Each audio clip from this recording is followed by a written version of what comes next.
Pursuing photography for a career was a little bit of a happy accident. It started off as an obsession, which I think it usually does for a lot of people, and it just transitioned into what it later became. I went to school for broadcast journalism. After I graduated college, I decided I didn't really want to do that anymore, and I got my first digital camera, and I fell in love. I saved up, I was waiting tables and I was bartending, and I'd work these shifts till 11, 12 o'clock at night. I'd come home and I'd research and I'd retouch until 3 or 4 in the morning. And then when I had to shoot, I was up at 7 or 8 in the morning. I didn't sleep much. There are always a few things that I say equate to success. There are like 3 pillars. One of those is effort, one of those is attitude, and one of them is talent. And talent comes, but attitude and working hard are 2 things that anyone can do right now. And so my equalizer, even though I didn't really have the talent, was that I'd be willing to work when other people would sleep. One of my favorite things to photograph is portraits and editorial portraiture.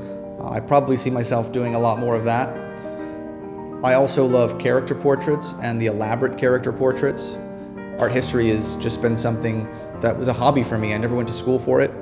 I just got interested in it at one point and was like, it was an obsession. Because it was a love and obsession of mine, it was something that I wanted to incorporate in my work. And it took me a while to figure that out, that I wanted to put art history into the work. It kind of slowly crept in. And then once it became a conscious decision, once it became something that I was a bit more aware of, the work started to make a little bit more sense.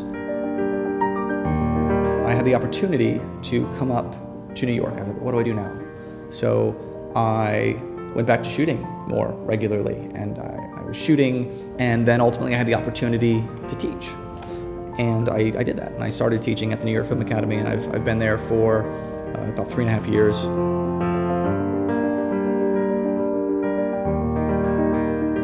Teaching has made me an exponentially better photographer. When you have to break down a problem or an idea from all sides, you think about it completely differently.